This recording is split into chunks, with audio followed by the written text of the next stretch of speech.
हमारा चिंतन गीता अध्याय 8 श्लोक 11 पर चल रहा है। वीतराग और विराग, इस अवस्था को हमने समझा। वीतराग में कोई आकर्षण नहीं आएगा, तो विराग से वीतराग ऊपर की अवस्था है। वीतराग जो तपस्वी है, यति है, प्रयत्न करने वाले लोग हैं, वे सब यहाँ पर आते हैं। और आगे कहा प्रभु ने, यदि संतो ब्रह्मचर्यं चरन्ति, जिसकी इच्छा से लोग ब्रह्मचर्य का पालन करते हैं। अब ब्रह्मचर्य क्या है, इसकी कई बार व्याख्या की गई है। सामान्य रूप से ब्रह्मचर्य का एक ही अर्थ समझा है, अब्स्टिनेंस फ्रॉम वुमेन रिलेशन, इसको कहते हैं ब्रह्मचर्य। महिला को स्पर्श न करना, महिला के लिए पुरुष को स्पर्श न करना, न देखना, वो ब्रह्मचारी हो गया। इतना साधारण अर्थ नहीं है इसका। ब्रह्मचर्य का अर्थ है वेद। वेद का अध्ययन करने के लिए जो व्रत का पालन करना पड़ता है उसे कहते हैं ब्रह्मचर्य। वेद का अध्ययन करने के लिए जिस व्रत का पालन करना पड़ता है उसे कहते हैं ब्रह्मचर्य। ब्रह्म का अर्थ है वेद का चर्य, वो आचरण जो करे वो ब्रह्मचारी। इसलिए जब उपनयन संस्कार दिया जाता है उस वक्त बटुक को जो उपदेश किया जाता है, यदि वो समझदार विद्वान ज्ञानी होगा तो उसमें जो उपदेश है वो सारे ब्रह्मचर्य है।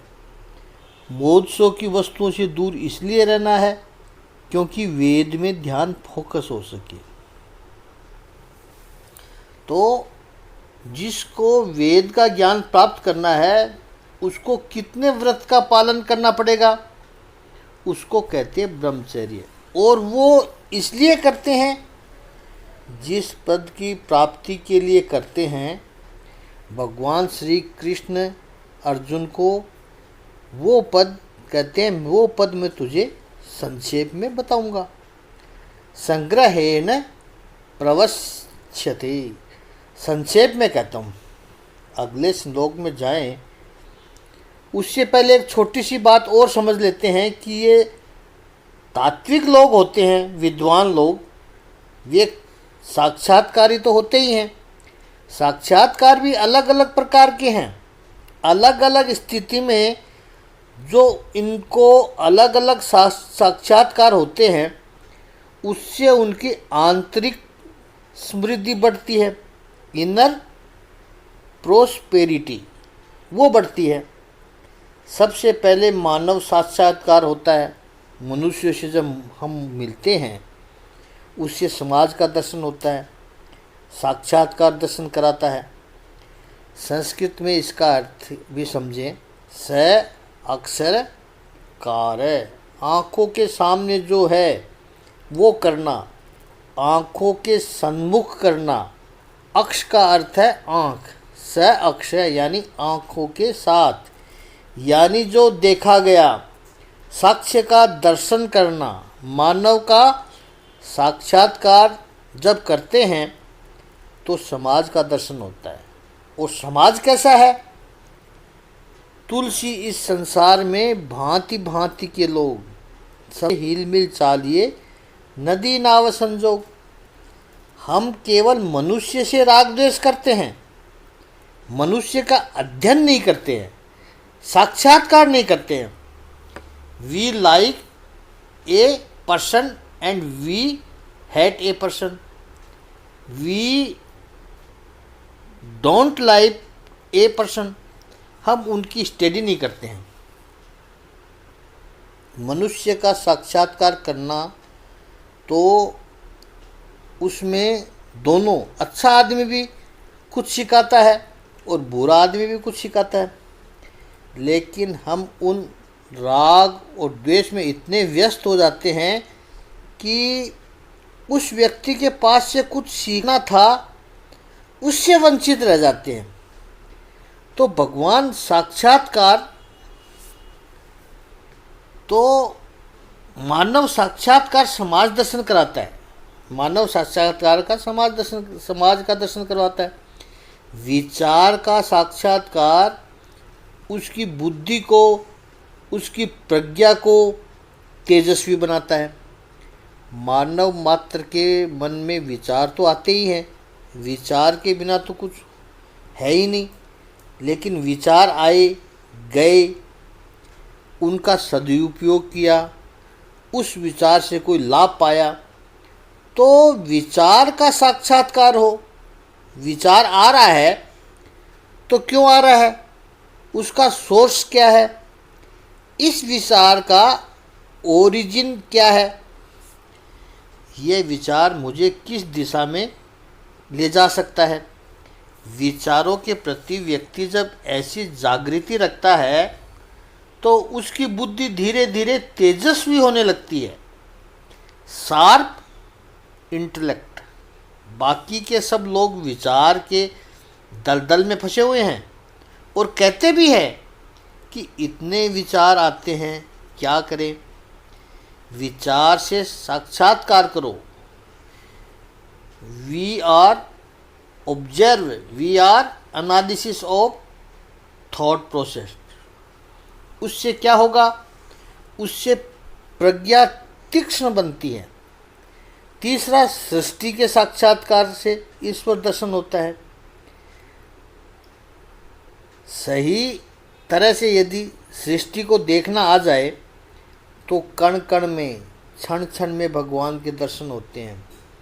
जैसे सूर्योदय होता है, इतना सुंदर सूर्योदय होता है, हम कहाँ ढूंढते हैं भगवान को। सृष्टि में एक पौधे पर पुष्प खिलने पर उसको भगवान की अनुभूति न हुई, उसको मंदिर में क्या खाक भगवान दिखेगा। ये भगवान फिर हमें मंदिर के भगवान से जोड़ेगा। सृष्टि का साक्षात्कार परमात्मा के दर्शन कराता है। सृष्टि का विविध्य देखो, सृष्टि का वैभव देखो, तभी तो ईश्वर से प्रेम होगा। लेकिन वो सही तरीके से देखे। अब कईयों को सृष्टि में भी दोष निकालने की आदत होती है। सृष्टि बनाई भगवान ने और उस सृष्टि में भगवान का भूल निकालता है। जरा सा भगवान और सोचता तो सृष्टि और सुंदर हो जाती। कैसे, इतना सुंदर धातु गोल्ड चमकता हुआ भगवान ने बनाया, लेकिन उसमें सुगंध नहीं रखी। थोड़ी सी अगर सुगंध भगवान स्वर्ण में रख देता तो कितना अच्छा होता। गन्ना है, वो तना है, तना यदि इतना मीठा है, यूजुअली किसी पेड़ के फल में ही मिठास होता है, तो गन्ना तो तना है, तने में यदि इतनी मिठास है तो उसके ऊपर फल लगते तो कितना मीठा होता। लेकिन देखो, याद नहीं आया भगवान को, भूल गया। लिस्ट बहुत लंबी है। अंत में कहता है कि अरे मानव, तुझमें यदि दोष देखने की दृष्टि नहीं होती तो कितना अच्छा होता। सब जगह दोष ही देखता रहा है, यहाँ ये कमी है, वहाँ ये कमी है। तो सृष्टि का साक्षात्कार करो तो ईश्वर का दर्शन होगा। ईश्वर का साक्षात्कार होगा तो शक्ति का अनुभव होगा। क्योंकि सृष्टि में जो यत्र तत्र सर्वत्र व्याप्त जो ईश्वर साक्षात्कार होता है, फिर ये भी पता चलता है कि यदि सृष्टि में भगवान अणु अणु में व्याप्त है तो फिर मेरे भीतर भी है, और मेरे भीतर है जो ईश्वर है, अपनी शक्ति का दर्शन होता है। ऐसा करते हुए आत्म साक्षात्कार होता है। और ये आत्म साक्षात्कार, सेल्फ रियलाइजेशन, उस व्यक्ति को निरंतर एक्टिव, गतिमान रखता है। मानव साक्षात्कार से समाज दर्शन, विचारों के साक्षात्कार से बुद्धि तीक्ष्ण होती है, सृष्टि के साक्षात्कारों से परमात्मा की झलक मिलती है, और प्रभु के साक्षात्कार से अपनी शक्ति का दर्शन होता है। और आत्म साक्षात से जीवन धन्य बनता है। यह पूरा क्रम है ब्रह्म विद्या का, और उसको करने के लिए भगवान कहते हैं यदि संतो ब्रह्मचर्य चरंती।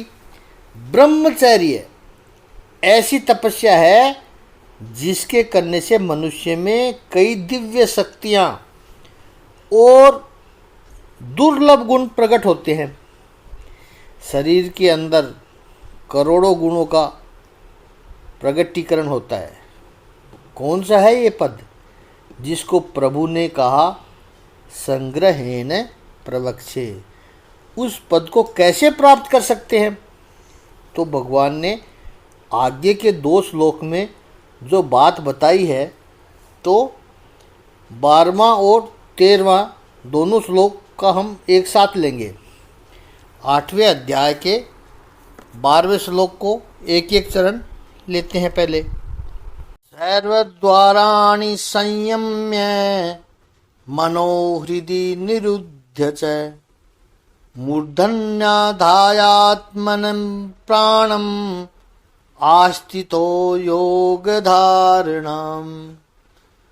ओमित्येकाक्षरं ब्रह्म व्याहरन् मामनुस्मरन् यः प्रियाति त्यजन् देहं स याति परमां गति। 8वें अध्याय के 12वें और 13वें श्लोक का शाब्दिक अर्थ है कि समस्त इंद्रिय क्रियाओं से विरक्ति की ओर को योग की स्थिति योग धारणा कहा जाता है। इंद्रियों के समस्त द्वारों को बंद करके तथा मन को हृदय में और प्राणवायु को सिर पर केंद्रित करके मनुष्य अपने को योग में स्थापित करता है। इस योग अभ्यास में स्थित होकर तथा अक्षरों को परम संयोग यानी ओंकार का उच्चारण करते हुए यदि कोई भगवान का चिंतन करता है और अपने शरीर का त्याग करता है तो वह निश्चित रूप से आध्यात्मिक लोकों को जाता है। बड़े सुंदर श्लोक है, इनको बहुत डिटेल में समझना पड़ेगा। एक अत्यंत उपयोगी विषय पर हम भगवत गीता का आश्रय लेकर के भगवान श्री कृष्ण की वाणी में जीवन के बोध को हम पा रहे हैं। जीवन को धन्य बनाने का जो उपक्रम है, मृत्यु को मंगलमय बनाने की प्रक्रिया है, उसको समझने का सात्विक प्रयास कर रहे हैं। उनको आचरण में लाना होगा, तभी परिणाम आएगा।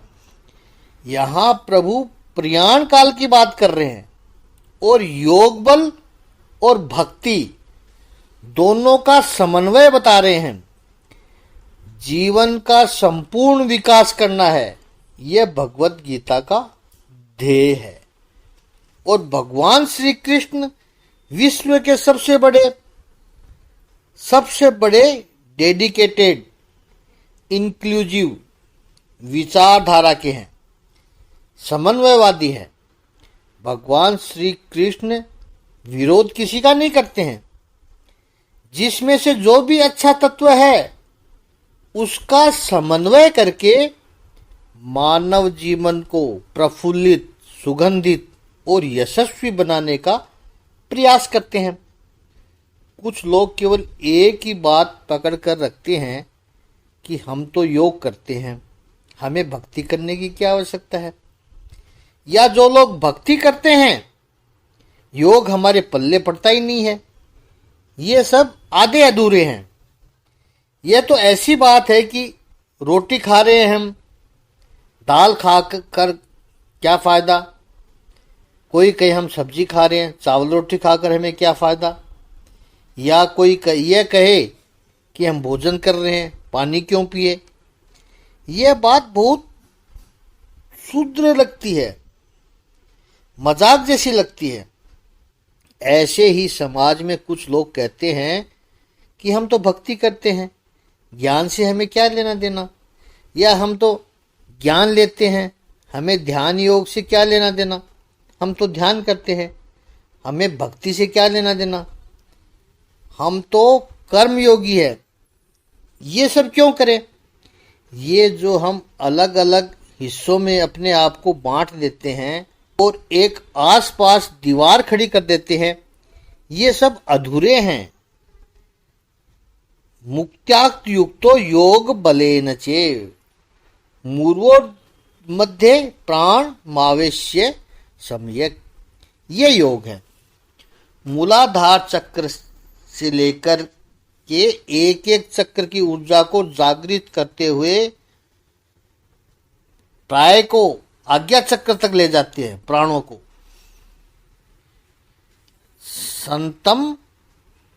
सतम परम पुरुष मुपेति दिव्यम, वो परम पुरुष को, दिव्य पुरुष को पाता है।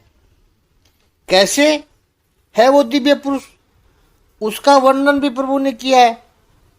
वो 9वें श्लोक में हमने चिंतन किया था, एक एक शब्द को हमने समझा है। और फिर 11वें श्लोक में प्रभु ने कहा कि विद्वान लोग जिसको अक्षर रूप में पहचानते हैं, योगी तपस्वी यति जहां प्रवेश करना चाहते हैं, जिसकी इच्छा से ब्रह्मचारी लोग अपने व्रत का पालन करते हैं, उस पद में संक्षेप में तुझे मैं कहूंगा। कौन सा है ये पद? वो 12वें और 13वें श्लोक में कहा है, सर्व द्वाराणि सम्यक, शरीर के सभी द्वारों को अर्थात इंद्रियों को पुरुष कहा है। तो शरीर रूपी नगरी में जो रहता है वह पुरुष है। और इस शरीर रूपी नगरी के 9 द्वार है, दरवाजे हैं। सभी द्वारों को अर्थात सभी इंद्रियों का संयमित करके, कंट्रोल करके, मनो हृदय निरुद्ध च, मन को हृदय में निरोध करके, टेक्निकल शब्द है, इसको हम समझने का प्रयास करेंगे। मूर्धन्याधायात मन प्राणम, अपने प्राणों को मस्तक में स्थापित करके। अब देखिए प्रभु ने कहा है कि मन को हृदय में निरुद्ध करके, हृदय अर्थात अनाहत चक्र आया है, जिसे शाश्वत चक्र भी कहते हैं। हमारा चिंतन गीता अध्याय 8 श्लोक 12 और 13 पर इकट्ठा चल रहा है। प्रभु कह रहे मूलाधार चक्र से लेकर के एक एक चक्र की ऊर्जा को जागृत करते हुए प्राण को आज्ञा चक्र तक ले आए। सतम परम पुरुष मुपेति दिव्यम, वो परम पुरुष को, दिव्य पुरुष को पाता है। कैसा है वो दिव्य पुरुष? उसका वर्णन भी प्रभु ने किया है। वो 9वें श्लोक में हमने चिंतन किया, एक एक शब्द को हमने समझा। फिर 11वें श्लोक में प्रभु ने कहा कि विद्वान लोग जिसको अक्षर के रूप से पहचानते हैं, योगी तपस्वी यति जहाँ प्रवेश करना चाहते हैं, जिसकी इच्छा से ब्रह्मचारी लोग अपने व्रत का पालन करते हैं, उस पद को संक्षेप में तुझे अर्जुन में कहूँगा। कौन सा है ये पद? वो 12वें और 13वें श्लोक में कहा प्रभु ने, सर्व द्वाराणि संयम्य, शरीर के सभी द्वारों को अर्थात इंद्रियों को पुरुष का है। तो शरीर रूपी नगरी में जो रहता है वह पुरुष है। और इस शरीर रूपी नगरी के 9 द्वार हैं, दरवाजे हैं। सभी द्वारों को अर्थात सभी इंद्रियों को संयमित करके, कंट्रोल करके, मनो हृदय निरुद्ध च, मन को हृदय में निरुद्ध करके, निरोध करके, इसको हमें समझना है। मूर्धन्या धायात मन प्राणम, अपने प्राणों को मस्तक में स्थापित करके। अब देखिए प्रभु ने कहा है कि मन को हृदय में निरुद्ध करके, हृदय अर्थात अनाहत चक्र आया है, जिसे शाश्वत चक्र भी कहते हैं। हृदय के समीप सीने के मध्य भाग में स्थित है मूर्धन्या धाय। प्राण को लेकर सहस्त्रार चक्र आया है। ये पूरा योग संकल्प है। आस्थितो योग धारणाम, योग साधन में स्थित है। जैसा ऐसा जो साधक है, इसी की कंटिन्यूटी 13वें श्लोक में है। लेकिन पहले इस श्लोक को ठीक से समझ लें, 12वें श्लोक को। सभी द्वारों को संयमित करके, बहुत समझने जैसी बात है, इंद्रिया रूपी दरवाजे को संयमित करने की बात कही है प्रभु ने। संयम का है, यहाँ स्प्रेशन की बात नहीं कही है। भगवत गीता का सौंदर्य यही है कि इसमें कहीं भी दमन की बात नहीं है। दमन की बात प्रभु ने की नहीं है, स्प्रेशन की बात कहीं भी नहीं कही है, संयम की बात कही है। कंट्रोल करना है। योग शास्त्र में भगवान पतंजलि ने इसी को प्रत्याहार कहा है। यम नियम, आसन, प्राणायाम, प्रत्याहार, फिर धारणा, ध्यान और समाधि अष्टांग योग में कहा है। टू कंट्रोल, इंद्रियां है वो द्वार है, दरवाजे हैं। अब जब दरवाज़ा है तो फिर हम सब जानते हैं कि दरवाजे को के दो उपयोग होते हैं। दरवाजे से आप बाहर भी जा सकते हो और दरवाजे से आप भीतर भी जा सकते हो। ठीक इसी तरह इन इंद्रिया रूपी द्वार से हम संसार की ओर बाहर भी जा सकते हैं और भीतर भी जा सकते हैं।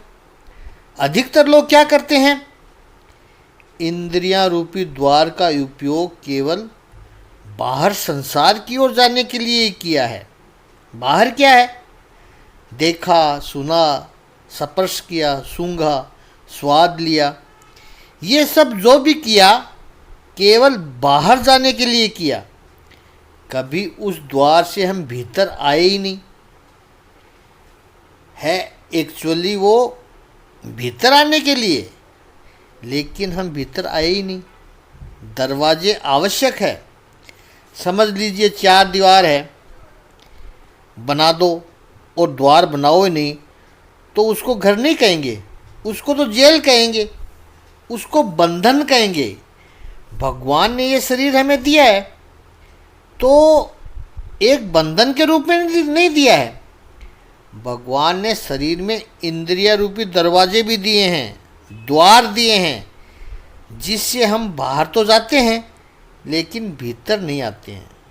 प्रभु ने यहाँ जो संयम शब्द का है, इसका अर्थ है इंद्रिया रूपी द्वार तुम्हारे कंट्रोल में होने चाहिए।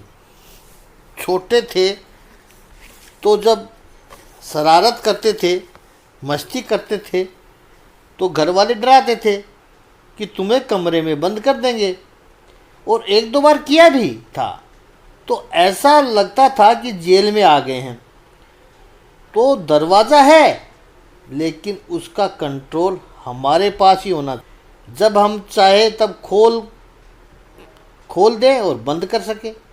ठीक ऐसे ही इन इंद्रियों रूपी द्वार का कंट्रोल हमारे पास रहना चाहिए। हम जब चाहें तो संसार की ओर जाएं, हम जब चाहें तो भीतर स्वयं की ओर, परम की ओर, परमात्मा की ओर लौट भी सके। मनोहृदय निरुद्ध च, मन को हृदय में बंद करके, निरुद्ध करके। देखिए, योग शास्त्र कहता है कि शरीर 9 द्वार वाली नगरी है, 9 द्वारे पूरे देही।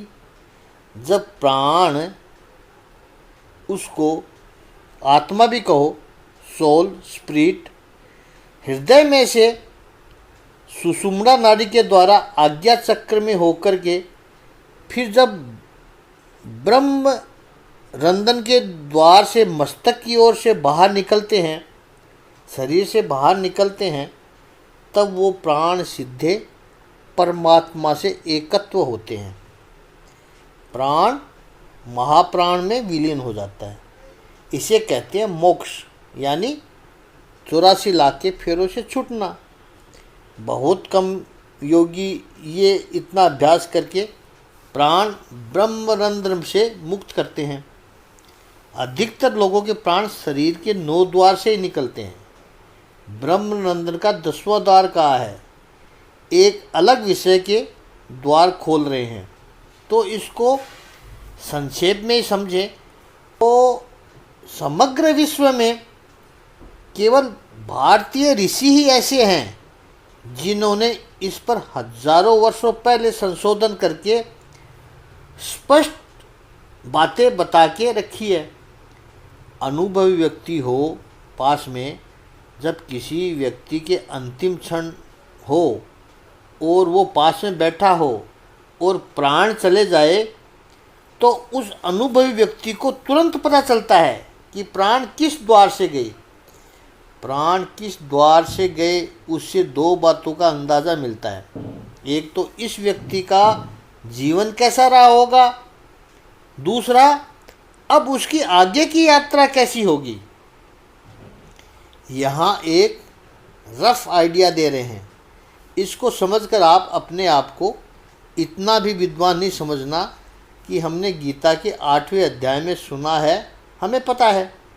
मात्र एक उंगली निर्देश कर रहे हैं, दिशा निर्देश कर रहे हैं हमारे ऋषियों की महानता को बताने के लिए कि हमने शुरू में पहले भी कहा है कि हमारे ऋषियों ने इतने सारे विषयों पर चिंतन किया, उतने सारे विषयों पर तो हम सोच भी नहीं पाते हैं, हमारे मन में संशय भी नहीं आते हैं। उतने सारे विषयों का उत्तर हमारे ऋषि मुनि दे चुके हैं और साइंटिफिकली दे कर गए हैं।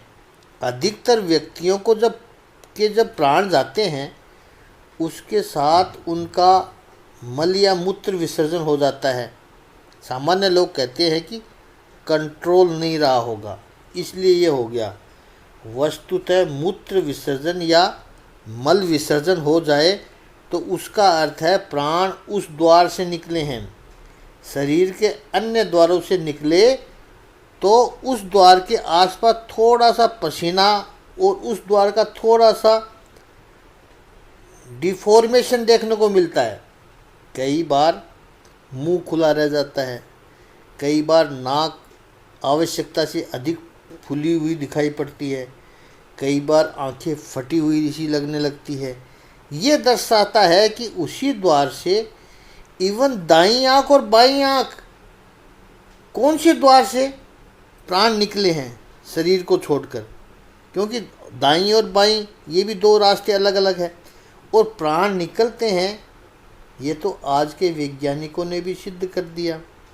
विदेशों में कैलिफोर्निया में प्रयोग हुए इस बात पर कि मृत्यु है क्या, इस शरीर रूपी यंत्र का रुक जाना ये मृत्यु है। या सभी धर्मों में कहते हैं कि प्राण निकल गए, तो ये सचमुच में कुछ गया है। और यदि जाता है तो क्या जाता है, तो जा रहा है उसको पकड़ने की कोशिश करेंगे। वैज्ञानिक है वो तो जांचेंगे, नापेंगे, प्रयोग करेंगे। तो प्रयोग किए गए, उसको एयर टाइट कांच के ग्लास में उनको रखा गया, जो भी निकले पता चले। उसको मारते नहीं है, ट्रीटमेंट चल रहा है, बाहर से उनको मॉनिटरिंग कर रहे हैं यंत्रों के द्वारा। बस जो ग्लास से बाहर जाए उसका पता चले। क्रिलियन फोटोग्राफी डेवलप की गई, जो बाहर निकलता है उसकी फ़ोटो हमारे पास होनी चाहिए। वेरी हाईली सेंसिटिविटी कैमरे लगाए गए, जो अदृश्य है, आँखों से उसको वो कैमरा पकड़ लेगा, जो आँखों से दिखाई नहीं देगा कि अंदर से क्या निकला। कई प्रयोग किए गए, तब पता चला ये सब रिकॉर्डेड है, सब रिकॉर्ड किए गए हैं कि जीव प्राण आत्मा देह से बाहर निकलती है, जब मृत्यु आती है तब वो एक लाइट है, प्रकाश पुंज है। आकार क्या है, कठोपनिषद में भी यमराज ने नचिकेता को उपदेश करते समय बताते हैं। अंगुष्ठ मात्रो, अंगूठे के आकार का है, यानी दिए की जो ज्योत है उस आकार की है। इस आकार का तेज पुंज शरीर में से निकलता है। अब आप सोचो, कठोपनिषद का समय जो है तो श्रद्धावान तो लाखों वर्षों पहले का मानते हैं, लेकिन मोस्ट प्रिजर्वेटिव असेसमेंट भी करें, सब साइंटिस्ट बता रहे हैं वो 10-12 हज़ार वर्ष पहले का है। 12,000 वर्ष पहले भारतीय ऋषियों ने कठोपनिषद में लिख दिया था। मृत्यु के देव ही खुद नचिकेता को बताते हैं अंगुष्ठ मात्र है, जिसको कैलिफोर्निया के रिसर्च स्कॉलर ने सिद्ध करके दिखाया। इसलिए कहें कि हमारे ऋषियों की संपदा को भूलना मत। इस भगवत गीता को, उपनिषदों को, श्रीमद् भागवत को, रामायण को, ये जो वैभव ऋषियों ने हमारे लिए छोड़ा है, प्रतिदिन डेली थोड़ा थोड़ा समय निकालकर इसका अध्ययन करो। 15 मिनट निकालो, अधिक न निकाल सको तो जैसे आप अपने शरीर की रक्षा करते हैं, जिम करते हो, बिल्कुल करो। जैसे सब ध्यान रखते हैं ऐसे अपने मन का, बुद्धि का, आत्मा के विकास का भी ध्यान रखो। और हमारे ऋषियों ने आपके लिए ये जो सप्लीमेंट टाइम टेस्टेड विजडम तैयार करके रखा है, उसका टाइम के हिसाब से कहें तो 15-20 मिनट थोड़ा थोड़ा डोज खुद लेते रहो। उससे आपका जीवन धन्य बनेगा। सर्वद्वाराणि संयम्य, भगवत गीता में भगवान श्री कृष्ण कहते हैं ऐसे जो व्यक्ति है इंद्रियों से धीरे धीरे दूसरी किसी इंद्रियों से प्राण को न छोड़ के बाकी सभी इंद्रियों के द्वार को संयमन करते हुए, कंट्रोल करते हुए अपने प्राण को पहले तो मन को हृदय में निरोध करके फिर प्राण को सहस्त्रार में ले जा करके, यह हृदय हार्ट नहीं है, हृदय पुंडरी में है, हृदय कमल में। हृदय कमल का अर्थ है अनाहत चक्र, वहाँ पर इसको स्थिर करना है। अनाहत चक्र कौन सा है? तो शास्त्रकारों ने बड़े सुंदर रूप में समझाया कि इस हृदय पुंडरी को समझना है। अनाहत चक्र कौन सा है? हृदय पंप करने वाला वो नहीं है। शास्त्रों से में कहा है कि जो मांस का जो पिंड है उस हृदय की बात नहीं हो रही है, यानी हार्ट नाम की ऑर्गन की बात नहीं हो रही है।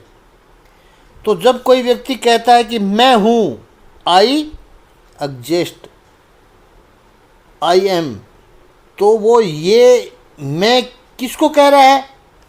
ये मैं कहते समय वो स्वयं को कहाँ मानता है? अब देखिए कुछ बातें कितनी सामान्य हैं। सामान्य अर्थात यूनिवर्सल है, वैश्विक है। विश्व के चाहे किसी भी प्रदेश में उसका जन्म हुआ हो, चमड़ी का कोई भी रंग हो, कोई भी भाषा बोलता हो, उसकी किसी भी धर्म में या संप्रदाय में श्रद्धा हो या न हो, फिर भी कुछ बातें जो सभी में कॉमन है। मैं हूँ जब कोई बोलेगा तो उसका स्वतः ही हाथ छाती के ऊपर, वक्ष स्थल के ऊपर आएगा, छाती ठोकेगा, मैं हूँ। आपने कहीं भी दुनिया के किसी भी कोने में बोलते हुए देखा है कि आई एम, और हाथ पैर पर मार रहा हो? ऐसा नहीं हुआ है। कहीं और मार रहा हो? ऐसा भी नहीं हुआ, नहीं देखा होगा। तो मैं हूँ जैसे ही बोलता है, हाथ सभी का वक्षस्थल पर ही आता है। ये हृदय है, छाती की जगह।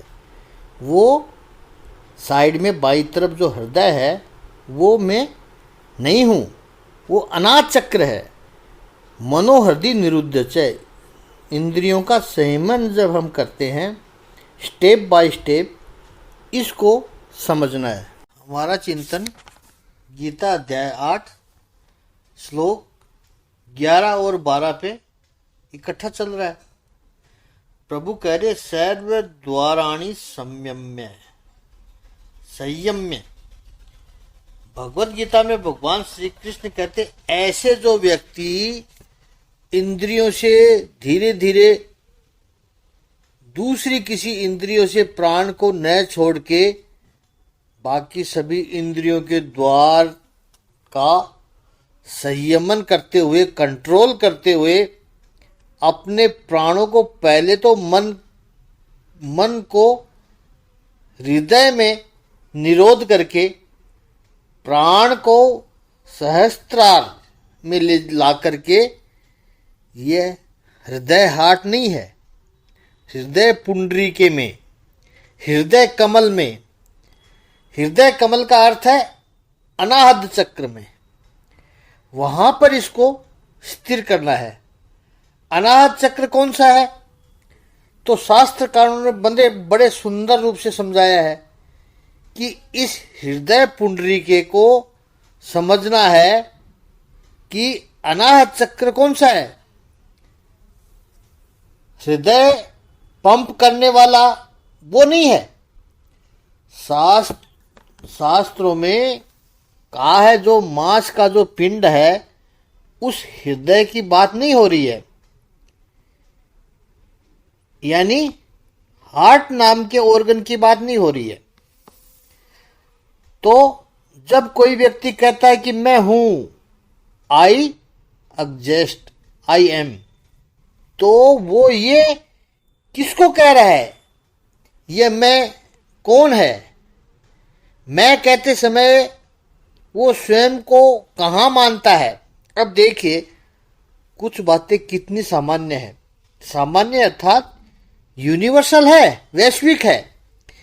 विश्व के चाहे किसी भी प्रदेश में उसका जन्म हुआ हो, चमड़ी का कोई भी रंग हो, कोई भी भाषा बोलता हो, उसका किसी भी धर्म में या संप्रदाय में श्रद्धा हो या न हो, फिर भी कुछ बातें जो सभी में कॉमन है, मैं हूं, जब कोई बोलेगा तो उसका स्वतः ही हाथ छाती के ऊपर, वक्षस्थल के ऊपर आएगा, छाती ठोकेगा वो, मैं हूं।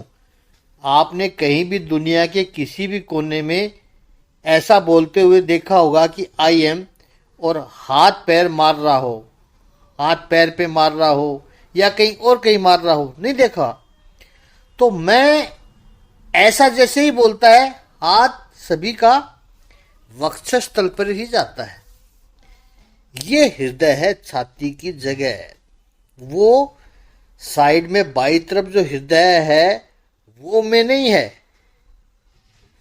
वो अनाहत चक्र है। मनोहृदय निरुद्धचय, इंद्रियों का संयमन हम जब करते हैं स्टेप बाय स्टेप, इसको समझना है।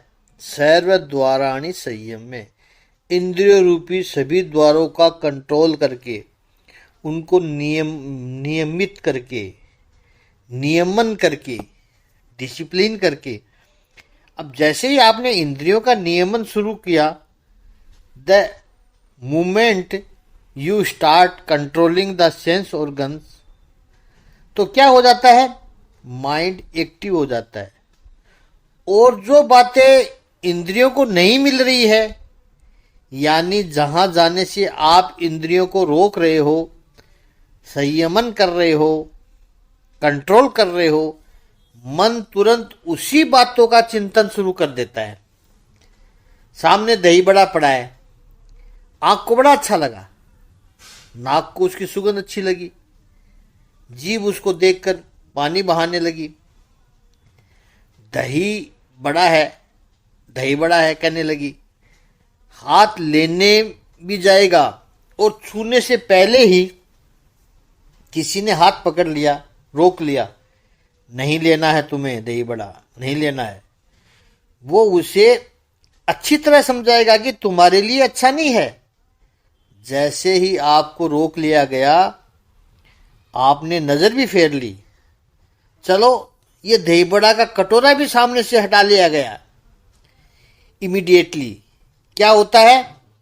आपकी आंख को वो दही बड़ा नहीं मिला, आपकी नाक को उसकी खुशबू नहीं मिली, आपकी स्वादेंद्रिया को उसका स्वाद नहीं मिला, तो व्हाट इज नेक्स्ट, मन में उसका विचार शुरू हो जाएगा कि ये मिल जाता तो अच्छा होता, ये तो नहीं मिला, अब दूसरा कहाँ से मिलेगा, कैसे मिलेगा। इंद्रियों को जैसे ही कंट्रोल किया तो तुरंत मन में उसके विचार शुरू हो जाते हैं। इसलिए भगवान श्री कृष्ण जी क्या कहते हैं, सर्वद्वाराणि संयम्य। उस द्वार को जैसे ही संयमित करोगे, कंट्रोल करोगे, तो mind will come into action. इसलिए नेक्स्ट स्टेप कहां है, मनोहृदय निरुद्धचय। मन के लिए कहा है कि मन को हृदय के अंदर, हृदय को अगेन अनाहत चक्र में स्थिर करो। मन को इधर उधर मत जाने दो, उसको स्वयं में स्थिर करो। मैं, जिसको हमने कहा है, जो भटक रहा है मन, इंद्रियों के द्वार से बाहर भटकने का प्रयास कर रहा है, उसको स्थिर करो। मनोहृदय निरुद्धचय। फिर मूर्धन्या धायात्मन प्राणाम। आपके शरीर की जो ऊर्जा है, प्राण, इलान वाइटल, जिससे ये देह चल रहा है, इसको सुषुम्ना नाड़ी के द्वारा सहस्त्रार में ले जाओ। इवॉल्व योर सेल्फ, अपने आप को विकसित करो। योग मार्ग की दृष्टि से आज्ञा चक्र है, वो चित्त की एकाग्रता का स्थान है। जैसे आप अपना चित्त दोनों भ्रमरों के बीच में लगाओगे तो आसपास के सभी विचार दूर हो जाएंगे और एकाग्रता, कंसंट्रेशन हो जाएगा। जब तक आपका ध्यान आज्ञा चक्र पर है, आप कोई दूसरा विचार कर ही नहीं सकते हैं। Total focus, total concentration. आज्ञा चक्र में जब चित्त स्थिर होता है तो वहां पर पुरुषार्थ करना पड़ता है, प्रयत्न करना पड़ता है। और एक विचार को हम धारण करके पकड़ के बैठते हैं, फिर वो विचार हो, मंत्र हो, स्वरूप हो, कुछ भी हो, तो उससे ऊपर जब जाते हैं, यानी आज्ञा चक्र से सहस्त्रार चक्र में, मूर्धनि चक्र में, तब वो विचार अपने आज्ञा चक्र में पकड़ा था आपने जो, वो विचार, वो स्वरूप, वो मंत्र अपने आप स्थिर हो जाएगा। अब प्रयास करने वाला ध्यान करने वाला, फोकस करने वाला, एकाग्रता करने वाला जो तत्व था, यानी आप, your ego, your being, your conscious, वो भी सब हट जाते हैं। अब वही विचार अपने आप हो रहा है एक ही विचार। फर्क इतना ही है कि आज्ञा चक्र में आप करते थे और सहस्त्रार चक्र में वो अपने आप हो रहा है। क्यों? करने वाला है वो आज्ञा चक्र तक रहता है, वो जब हटेगा तभी सहस्त्रार में आप जा पाओगे, अन्यथा सहस्त्रार में प्रवेश ही नहीं होता है। विशुद्ध चैतन्य रहता है, विशुद्ध परब्रह्म रहता है और कुछ नहीं रहता है। ध्याता, ध्यान और ध्येय, ध्याता जब हट जाए तभी आज्ञा चक्र से सहस्त्रार चक्र में जा सकते हैं। जा सकते हो नहीं, आप अपने आप चले गए। जाना भी आपके बस की बात न रही, चले गए बस और वहां स्थिर हो गए। मन को चलाने में जो साधन है, जैसे गाड़ी को चलाता है पेट्रोल, वैसे ही मन को चलाने का जो साधन है वो प्राण है। प्राण से ही मन चलता है। इसलिए जिस क्षण प्राण रुके उसी क्षण मन भी रुक जाता है। उन प्राण को हम ले जाते हैं, स्थिर करते हैं। योगियों ने बहुत चिंतन करके ये कहा है, देखो प्राण टेंजिबल है। प्राण का सबसे स्थूल रूप है वो ब्रीदिंग है। इसलिए प्राणवायु कहते हैं, ऑक्सीजन। उससे प्राण शरीर के भीतर जाता है। मन को स्थिर करना है। योग मार्ग की बड़ी इंटरेस्टिंग बातें होती है। योगियों ने सोचा, हमारे ऋषियों ने सोचा कि मन को स्थिर करना है, मन का अभ्यास करना है, लेकिन मन है क्या? पहले भी इस पर हमने इसी अध्याय में चिंतन किया था कि मन कोई ऑर्गन तो है नहीं। जैसे आंख, कान, नाक को हम बता सकते हैं, ऐसे मन कोई ऑर्गन तो है नहीं, और है भी तो अत्यंत सूक्ष्म है, अत्यंत अब्स्ट्रैक्ट है। तो मन को ट्रेनिंग कैसे देंगे? जो दिखता ही नहीं है, जो पकड़ में ही नहीं आता है, जो अत्यंत सूक्ष्म है, उसको ट्रेनिंग कैसे दे, उसको स्थिर कैसे करे? तो ऋषियों ने सोचा कि मन चलता कैसे है, यानी मन की लगाम कहां पर है? वो प्राण है। प्राण की ऊर्जा से मन चलता है, और प्राण है वो, ये जो हमारे श्वासोश्वास की प्रक्रिया है, ब्रीदिंग, वो टेंजिबल है। उसका जितना हम अभ्यास करेंगे, उसको जितनी ट्रेनिंग देंगे, उस हिसाब से मन को ट्रेनिंग दी जा सकती है। इसलिए पहली बात यह कही कि अपने मन को ट्रेन करना है। वो प्राण को पहले तो शुद्ध ले, प्राणों को शुद्ध करे। इसलिए हम प्रकृति में गए, शहर छोड़कर जंगल में जाओ, वन में जाओ, क्योंकि वहां प्रकृति शुद्ध है, ओजोन रिच ऑक्सीजन है। अब वो शुद्ध प्राण की ऑक्सीजन आएगी तो वो मन को भी शुद्ध करेगी। इसलिए प्रत्येक व्यक्ति को क्यों नेचर इतना पसंद होता है? आप घर में उदास हो और गार्डन में जाते हो तो क्यों हमारा मूड चेंज हो जाता है? वहाँ प्रकृति के पास आप जाते हो, शुद्ध प्राणवायु आपको मिलने लगता है। वो शुद्ध प्राणवायु हमारे भीतर गया, वो तुरंत आपके मन को प्रसन्न कर देता है। दूसरी बात कही, मन की दौड़ भाग जो है, मन की चंचलता को यदि कंट्रोल करना है तो प्राणों को कंट्रोल करो। प्राणायाम, संध्या वंदन, डिसिप्लिन, ब्रीदिंग करो। जितनी डीप ब्रीदिंग करोगे, जितनी स्लो ब्रीदिंग करोगे, उतना आपका मन भी शांत होता जाएगा। कनेक्शन है सीधा। कोई कहे कि मन को शांत करो, करना तो है, लेकिन कैसे करे? लेकिन ये कहा जाए कि डीप ब्रीदिंग करो, तो आप कहोगे हाँ ये हम कर सकते हैं, ये हमारे बस की बात है।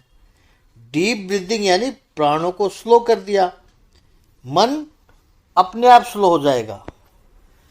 प्राण को शुद्ध किया, स्वच्छ हवा ली, तो मन भी स्वच्छ हो गया। ऐसे लोग जो छोटे छोटे घरों में, सकरी सी गली में, जहाँ शुद्ध हवा भी नहीं मिलती है, स्पोकेटिंग होता है, उनके साथ हमारी संपत्ति है, तो उनका मन भी वैसे ही हो जाता है। छोटे छोटे मकान में ज़्यादा सफोकेटिंग होता है। वो छोटी छोटी बातों में झगड़ते रहेंगे, छोटी छोटी बातों में क्रोधित होते जाएंगे, व्यसन के शिकार बने रहेंगे, क्योंकि उनके प्राण संकुचित है। वो जो श्वास ले रहे हैं वो ही ऐसा ही है।